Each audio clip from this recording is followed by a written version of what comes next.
It was an urban legend that did prove to be true here in Natchez.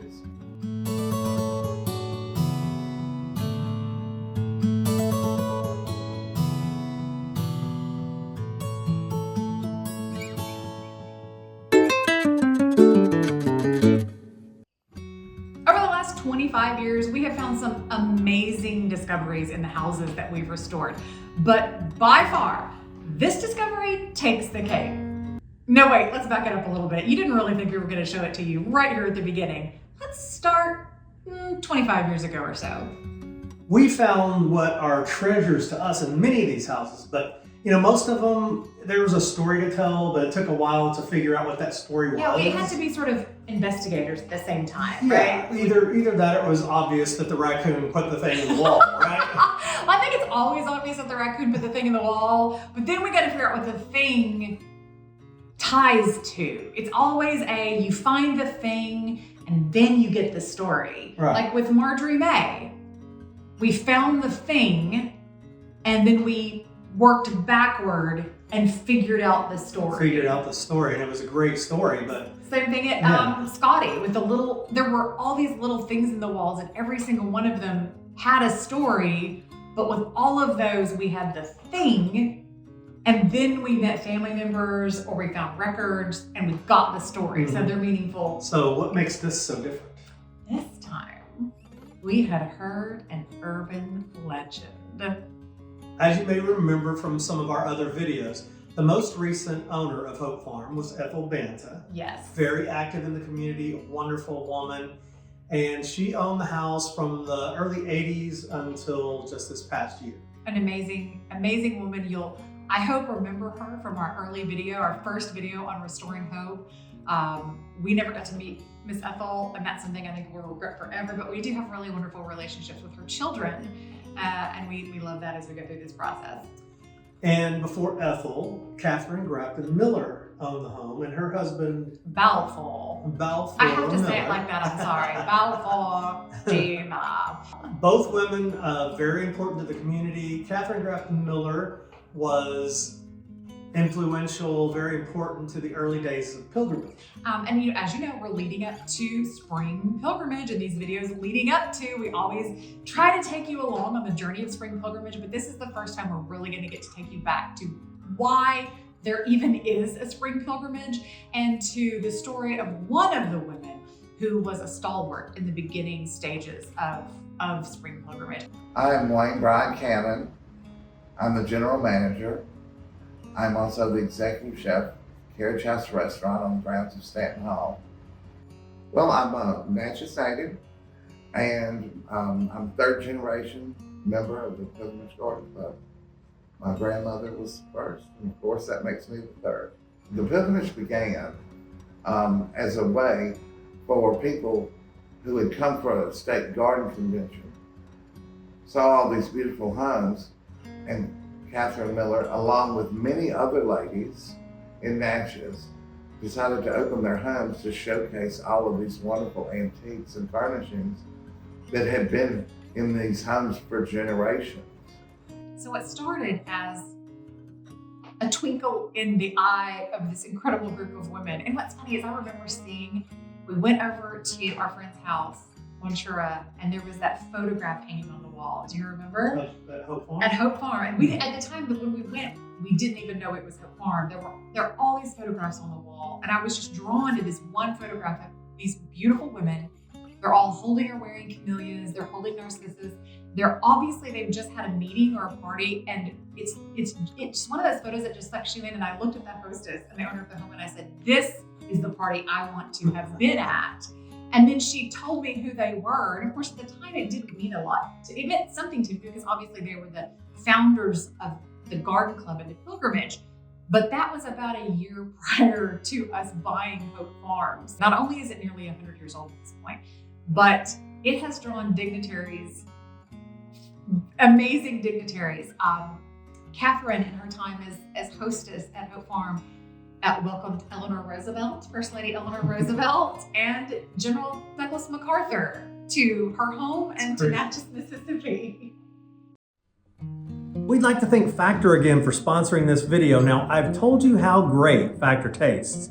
This week, I'm going to tell you how you can lose weight with their dietitian-approved meals. Factor, America's #1 ready-to-eat meal delivery service, can help you eat well for breakfast, lunch, and dinner. Factor's ready-to-eat meal delivery takes the stress out of meal planning and sets you up for success in the new year. Skip the grocery stores, prep work, and cooking fatigue. Instead, get chef-crafted, dietitian-approved meals delivered right to your door. With over 35 meals to choose from per week, including options like keto, calorie smart, vegan and veggie, and more, plus over 55 weekly add-ons, you'll have a ton of nutritious and flavorful options to kickstart your resolutions. Factor has everything I need for a week of flavorful, nutritious eats. In addition to ready-to-eat meals, they have cold-pressed juices, smoothies, energy bites, extra protein, veggie sides, and more to keep me energized during frantic times. Go to factor75.com or click the link below and use code RESTORATION50 to get 50% off your first Factor box.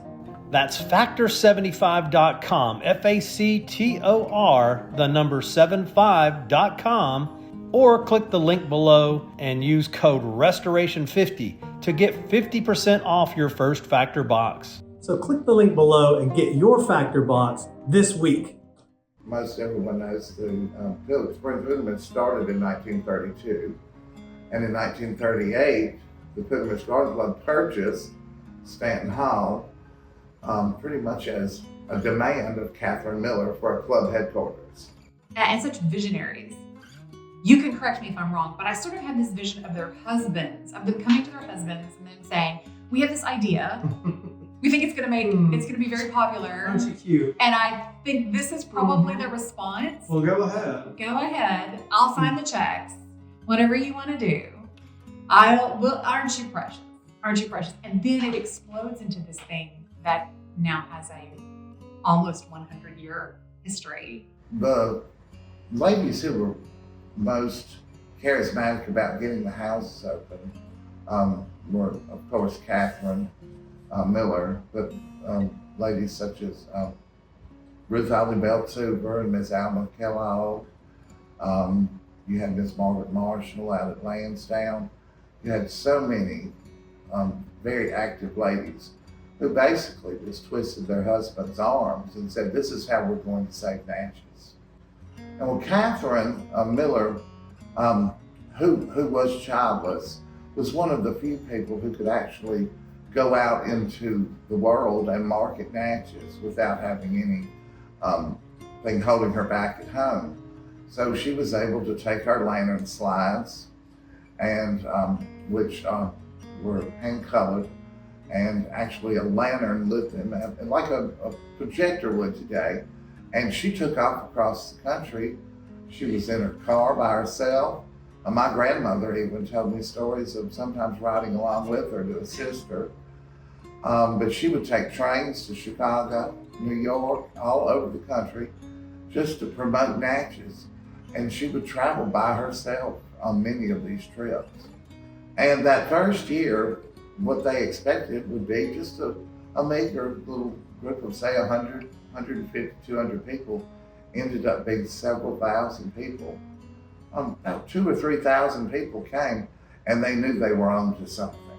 Now, sometime in the 40s, Russian artist Igor Pantanov came to Natchez, Mississippi, and did several portraits of more of the prominent people in town. Yes. A lot of the beautiful people of Natchez, Mississippi were recorded by the brush of Igor Pantanov. And in the portrait behind me, you see, this was done in the 1940s by Igor Pantanov, who had come to Natchez and painted several prominent citizen portraits, some of which included Leslie Carpenter of Dunlea, his wife Alma Carpenter, who was Miss Kellogg, the founder's daughter. And they, along with several other people in town, had their portraits done. So Pantanov was actually a really well-known artist. This isn't some obscure little random itinerant artist that came through Natchez. He had a huge career. In his career, he actually painted the likes of actress Lana Turner and Princess Grace of Monaco. It So doesn't get any bigger. it doesn't get any No. bigger than. And then he was one of those, like in the mid-mod years, he started painting those big eye kids, and the art Did he went a really? little wonky. Yeah, he went a okay. little sideways after that. But his portraiture is beautiful, and the style is so indicative of that 1940s, early 50s period. I love it. So this is where our mystery really begins. We've heard tell that there was a lost portrait that Mr. Pantanoff painted of Catherine Grafton Miller. And Ethel evidently had been hunting for that since she moved into the house in the 80s. A dear friend of mine, Miss Ethel Banton, who lived at Hope Farm, often mentioned to me several times that there was an extra portrait that no one had ever located of Catherine. The original first portrait done by Igor. When Ethel moved here in the 80s, she bought Hope Farm lock, stock, and barrel. Everything, the furniture, towels, everything. All of it. She bought it all and moved in. Well, she also kept all of the newspaper clippings and photos that Catherine had stored up in the closet. So after the fire, like some of the closets had not even, no one had looked at them. Yeah. And some of them, the doors were swollen shut. They were swollen shut. They couldn't get them open. We had to pry them open. And so a couple of them we pried open and found millions of photos and newspaper clippings. Yeah, I think Catherine kept every write-up that was ever written up about Natchez and the pilgrimage and her work ever. And we have those, and we just kept finding documentation where she had traveled. All write-ups from literally coast to coast all over the country where she had been there, she was going there, she was giving a talk, she had given a talk, and then these huge advertising articles about coming to Natchez, Mississippi and seeing the nation's architectural history all in one spot. So what is the rumor? The rumor is that Catherine has Igor Pantanoff paint her portrait and is very dissatisfied with the outcome. She would have been about 52 at the time of the portrait. And this is a time, of course, before Photoshop. Let's be fair. Let's be fair to Catherine. Every woman wants a portrait where she looks like the idealized version of herself. And I think, in fairness, probably wanted a portrait of herself that looked more like the Catherine that started. 25 years before. The one that got in It the was car and painted. drove around the United States. And yes, when you put it that way, it makes sense that she would want to look a little younger than she currently did. It was rumored that there was an original portrait of Catherine that she detested, that Igor had painted, and she refused it because she said it made her look old in the portrait. Now the portrait behind me, you see here, Catherine looks much younger, but it was done at the same time and the same age as the first portrait. We had been under the house at Hope Farm many times, under the main house, and there is a ton under there to look at, right? There are little figurines, there's furniture, there are giant beams that we're going to reuse in part of the structure. Don't forget there's a marble graveyard. There's marble everywhere. But there's amazing structure down There's there. all kinds of Furniture. stuff. I mean, it's just packed. It's kind of it's a little bit of a playground. I mean, if I was a little kid, I'd never leave the basement. There's so much down there. And we've, like Kevin said, we've been down there dozens of times. We went down there before we bought the house to look at the structure. When we found the mold growing. Yeah, we had horrible mold from all of the water from the fire.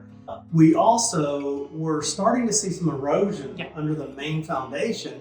And so we put a giant tarp over the middle of the house trying to keep the water off of that section the best we could. But water was getting everywhere. You had sprayed vinegar everywhere to kill the mold.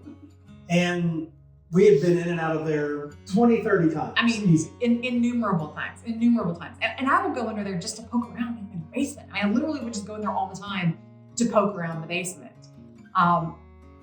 And to confess the truth, the time before last that I went under there, I was looking again. There's a cornice. There's a gilded kind of Renaissance Revival cornice tucked up in the floor joist sort of webbing. And I went back under there to look at that, just to see kind of what I thought it was. I think both Catherine and Ethel, or I think especially Catherine, collected a lot of architectural pieces from around the city and just stored them under the house to use. And so I had seen this cornice and I went to look at it, and I noticed next to the cornice were these sort of old Venetian blinds rolled up. And next to the old Venetian blinds, there was a canvas rolled up. But my brain said what it always says, which is, that's a piece of dirty canvas that's been there. And it's just a piece of dirty canvas. There's nothing in it. It's not important. I didn't even think about it. And then last week, late at night, after we had already done a video for this week, we had a restoration video ready to go. Shot. Now all the B-roll shot, and we're getting ready for that. And then you did one more trip under the house. Yeah, I wanted to go one more time under the house. It was dark, it was late. I had just videoed some camellias, and I thought, I'm gonna run under the house really quickly. I'm gonna shoot a walkthrough of the basement, because we talked about the basement in the other video. I'm gonna grab that canvas. I'm just gonna grab it and bring it out. And so it's dark, it's freezing cold. So I grab the canvas, turn off the video, walk out. It's freezing cold, it's dark. Kevin's out front talking to our foreman, Brent. I come around the corner carrying this big canvas, and Kevin says, I'm like, what is that? You know? And then we kind of think, well, maybe that's something. So I get the camera out. yeah. So I said, record this. Yeah. And actually, I think what I said was, you can record me unrolling a big dirty piece of nothing. And then so we're unrolling it. And it doesn't take long. We figure out that's something. It's definitely something. Last minute find, Lane. Where'd you tell them where you found it? Found it in the rafters of the basement, which luckily I got a video of when I found it. Could be nothing at all. We're never gonna know though, because I can't get it untied. We're all gonna find out at the same time. Yeah. Do you need my knife? I literally cannot get this untied. It's a little Here, bit you want my wet. pocket knife? Oh, I got it. I got it. Maybe it's the treasure map. It's a painting. Look at that. Oh, shut your face. Is that Catherine? Oh my goodness. Oh my God. That's Catherine, isn't it? What? Are you kidding me? That is the painting of Catherine What in the heck? in the basement. Stuck up in Y'all. the rafters. They thought it was lost in the fire. They thought it was lost in the fire. Are you kidding? My friend Elodie just had this copy. So Wow. You have to quit videoing now and call Elodie on FaceTime. So you can see that cuts off really quickly. Like, we gotta go tell Elodie right now. And we did. Elodie is Catherine's great niece who still lives just a few houses away from us. She is a dear friend and has been so gracious in sharing so much of the history with Hope Farm and her early childhood memories there. And we knew that she'd been deeply grieved by the loss of another portrait of Catherine that was lost in the fire. And so we thought, we gotta show Elodie this portrait.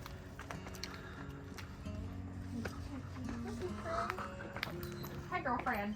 Okay. So, come on in. I looked up in I was down in the basement and I looked up in the rafters and I saw this. He's very excited. I hope you are too. Y'all have to put some clothes on. Y'all have to stand closer together Saw though. this wad of fabric and I cut it. Got the. I cut the string. And guess what I found in the basement? Oh my God! Oh my God! Look at that! There she is. And who painted it, I wonder? And it kind of looks like her. Is You it? know, it does. Is this not the one that you had copied? It's not. Okay. It's not. But it's beautiful. It's beautiful. I mean, look at her hands. Look how beautifully Yeah. done.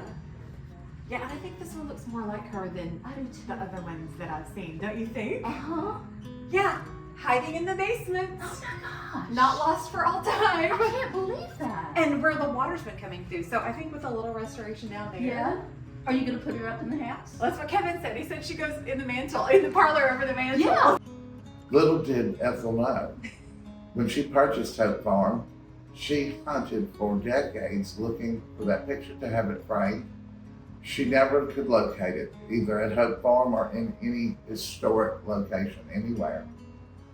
She walked over that portrait, which was underneath her living room floor for 4 decades, until it was discovered last week, rolled up in the rafters. And this portrait behind me is actually the second of 3 portraits that Igor did of Catherine. The first she could not stand. This is the second one, which hung in Stanton Hall for decades until it was moved here to the historic Carriage House restaurant in the early 2000s, because it wasn't of the period of Stanton Hall, and it can be seen by more people here. And the third portrait of Catherine, done by Igor, is hanging in the old State Capitol Museum in Jackson, where Catherine is a member of the Mississippi Hall of Fame. One of the highlights of Igor's paintings, of course, is his handwork. In all of Igor's paintings, you'll notice that the hands on all of his subjects are very sinewy. They're very thin and elongated, but he's very good with handwork, and I've always been told that an artist who could do good hands could do good work. Now, there is a significant difference between the Pajanoff portrait that Catherine approved and the one that she did not approve. I think it's funny that we have Photoshop now, and if I want to look 25 years younger, Kevin can just make me look 25 years younger really, really easily. And I feel like this is mid 20th century Photoshop a little bit. Yeah, I'm surprised he didn't just repaint the face. Couldn't he have done that? He could have, but if you look at the stark contrast between the 2 portraits, in the second portrait, she's wearing a white gown with red. It's much brighter. The whole feel is more lively and more vibrant. However, I have to say, although I'm sure in Catherine's mind, there was a little bit of wanting to look more like she looked right when pilgrimage began. So that's what I would imagine her intent was. I want to be represented more as I was when we started this journey. But when I look at these 2 portraits, I love the strength of character in her face in the first portrait. There's one thing we hear about Catherine over and over and over and over, and that is that she was not a soft woman. She was a strong, indomitable, that's a word I've heard used many times, opinionated, driven woman. And this portrait, to me, that face just screams that. Yeah. It's interesting to me also that the dress, which she's actually photographed wearing as she's dancing with General MacArthur, is the dress we believe that she received in at Hope Farm. And that's what she wanted to wear for her first portrait, and then didn't like the look of that at all. I mean, it is black. It does look like a mourning portrait a little bit. If you look, traditionally women were painted wearing black if they were in mourning.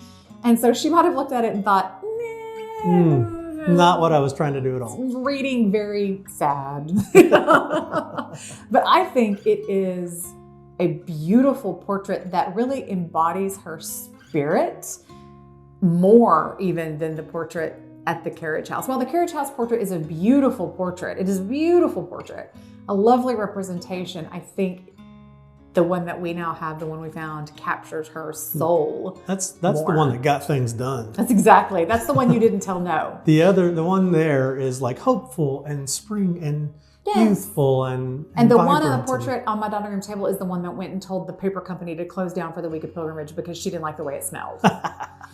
People have laughed and said, and I'm just going to say this, because it's the truth. I have a personality type that you either love or hate. You love me or you hate me. There is no in between.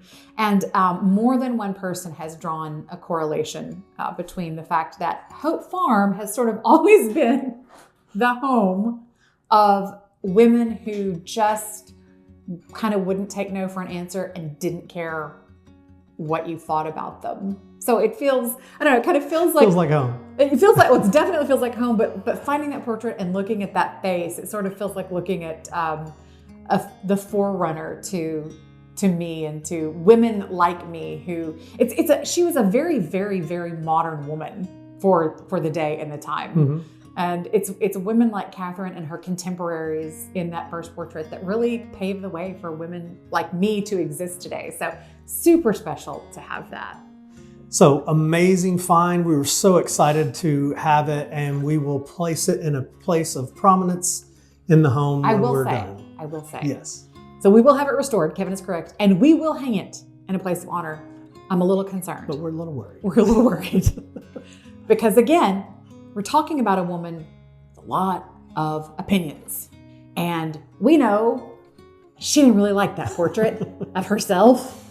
So I wish there was a way I could ask her permission to hang it up.